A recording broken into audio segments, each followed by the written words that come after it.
Okay, so I got a question last week about how much does it cost to feed raw, and I'm going to try to make this quick without going into grave detail.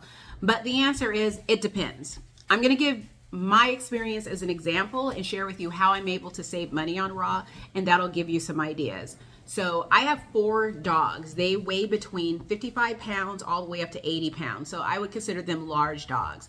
For my 4 dogs, I spend on average $250 a month. I say on average because there are some months where I spend a ton of money, some months where I don't spend any money.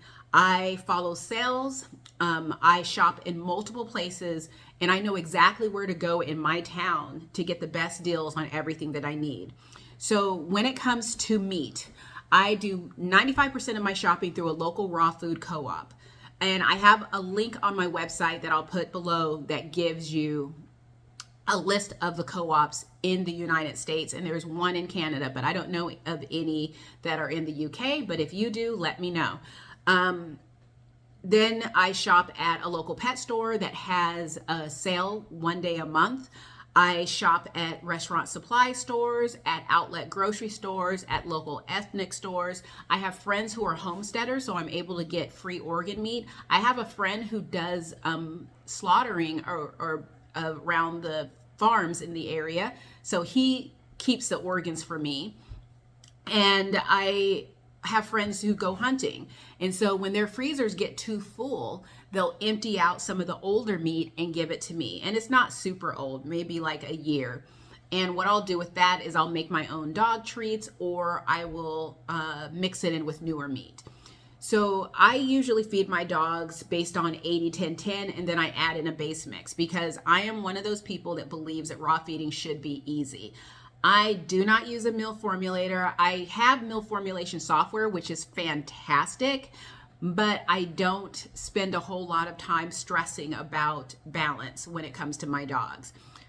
With Bella, who is our youngest dog, she is 11 months old. When she was growing, I made sure that she got all of her nutrients on a daily basis because as she's growing, she needs everything for her muscles, for her brain, for her joints on a daily basis. So for her, I fed a commercial raw for a period of time. And then when her growth started slowing down, I began transitioning her to my DIY, which is so much cheaper than buying commercial. If I had 2 small dogs, I would probably go commercial all the way. But when I have 4 large dogs, DIY is the best for me. So I fed her 10% of her body weight as she was growing. Now she's at 3% of her body weight. When it comes to figuring out how much to feed your dogs, there are tons of raw food calculators online. You can just pick one, enter your dog's information, and it tells you how much to feed. I personally just start with 3% for adult dogs and then adjust up and down based on how they're doing, whether or not they're gaining or losing weight. Eesh. I have found it helpful to create a budget, and this keeps me from going crazy when I see things. So I have a certain dollar amount where I won't spend beyond, like, for example, $5 a pound for certain proteins. If it's commercial raw, I won't spend more than $6 a pound. And that way, I can tell if a sale is a good sale or if it's a crappy sale. And I spend probably one day a month where I go from certain stores to get what I need. And I don't care if I look like a crazy person digging in the back of the freezer to get the smallest duck that I can find, but that's what I'm going to do so that I can still stay within my budget. One thing I love about restaurant supply stores is that I can buy things one at a time. When I'm shopping through my raw food co-op, I have to buy things by the case. And I can do either way because I have 2 dedicated freezers in my garage, but for people who don't have all that extra space, it might be easier to find a restaurant supply store in your area instead of a raw food co-op. But if you do have a raw food co-op in your area and you want to join it, find a friend who feeds raw too and join together. That way you guys can split orders and share that you're not taking everything home. You will have to probably take everything home, thaw it a little bit so you can break it up, and then you guys go your separate ways. Even with 4 dogs, I find myself sharing orders with local friends because it's just easier.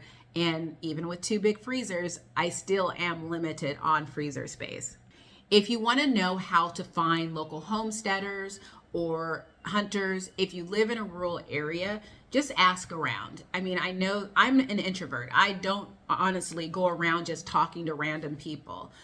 But one thing that I found is that the conversations get started. One, if you get to know raw feeders in their area, many of them are happy to share their resources with you. I have found people by going to my local grocery store. I mean, one, I'm lucky because I have friends who are homesteaders, so I mostly find people through my friends. But my local grocery store, they will let me know if they have big deals coming up. For instance, they got too much grass-fed beef one time, and it wasn't something that was a big seller in that particular store, so they marked it down by 50%. When I saw that they were doing this, I asked if I can have it all, and they happily gave me 4 cases of grass-fed beef. I had to pay for it, but it was 50% off. Probably a month later, I found even more grass-fed beef at an outlet grocery store. People tend to go for the beef that's going to be $2.99 a pound, not something that's going to be $4.99 or $5 a pound. So get what you can, and $5 a pound is my max point. So I bought everything that I could, and that was my budget for the month. You might want to work with a meal formulator if you're nervous about balance. And so I do air quotes, not because balance isn't important, but because I think that the raw feeding community, or some in the raw feeding community, puts way too much emphasis on balance, when I personally don't believe that there's anyone out there that knows exactly what balance is. And although our dogs are domesticated pets, they still are descendant from wolves and wild dogs, and I just don't see their cousins worrying about balance. Now, that doesn't mean that I'm just going to throw my dogs a whole chicken and skip the organs, skip the omega-3 fatty acids. I'm going to make sure that I'm giving my dogs everything they need. I'm just not going to stress about it. So if there's a week when my dogs don't get a lot of bone, they get some, but just maybe not what they normally get, I'm not too worried about it. I'll make it up the next week. I choose to balance over time, and that's what works for me. I think I've already said that I do 80-10-10, and I use a base mix. The reason why I know this works is because I've had my dogs nutrient tested twice since I've started feeding this way. Plus, I had a nutritionist look at all my recipes to confirm that I was covering all my bases. So it's not going to be perfect. No diet is, but it's as perfect as it can be for my dogs. 2 expensive things that will add to your budget are dog treats and supplements. I make most of the dog treats myself. I have a dehydrator that I use. It's super easy. You can get a good one on a Black Friday sale and stick it in the garage and dehydrate treats all day long.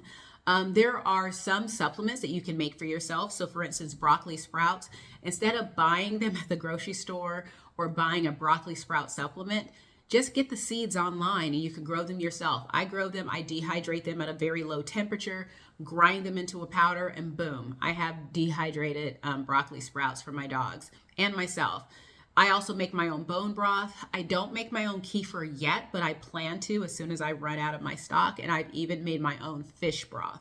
So those are, take everything that you can make yourself. If you have the space to do it, do it. But keep in mind that some of these things can be a bit stinky. So if you live in an apartment, you may not be wanting to make bone broth or fish broth because your neighbors won't really appreciate it. Then there's the supplements.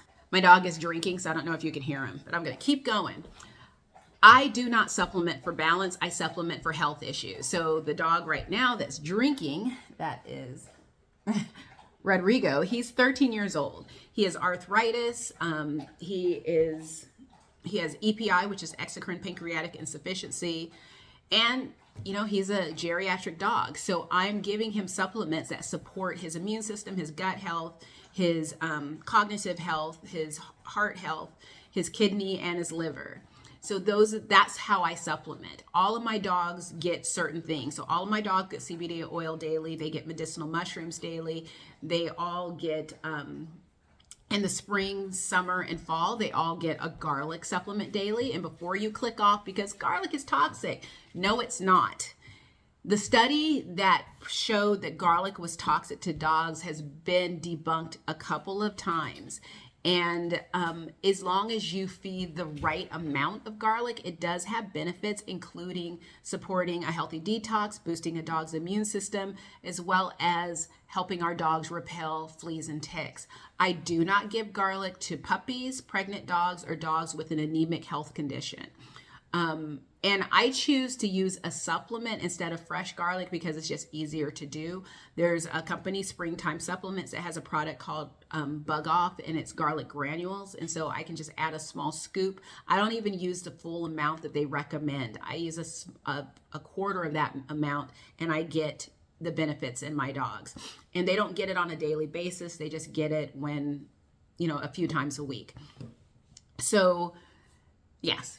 So those are the type of things that my dogs get on a daily basis. And I stock up on supplements during like Black Friday weekends, and I watch sales during the year. So to me, a really good sale is going to be 30% or more. A BOGO sale is my jam. If it's 15% off, if I need it, I'll buy it, but I try to wait for those really good sales. And I find that they're going to happen around Black Friday, Cyber Monday. So that is how I'm able to keep the cost of raw feeding low with 4 big dogs. Again, I wish that there was some like dollar amount that you can share with people to say, blank, this is how much it costs to feed dogs. It doesn't. It just doesn't work out that way. It really just depends on the dog. What I suggest is that you go easy. Start with a small commercial diet, see what your dog likes. That way you're not buying a bunch of food that you're going to have to give away or try and sell because your dog won't eat it. Go easy and work your way into it if you're nervous. If you're an old pro, if you've tried raw before, if you've been exposed to raw before, then just go for it. I've been feeding raw for 10 years and I have never regretted the decision to switch my dogs to a raw food diet. Like I said, my 13-year-old is doing great. His veterinarian said that he wouldn't live past his 3rd birthday. He's 13, past his 13th birthday, and doing great. And he's the reason why I feed raw, and I'm so grateful for it every day. So if you have any questions for me about what I do, why I do, check out the videos on my channel or shoot me a question in the comments. Happy to answer, happy to share. Bye, guys.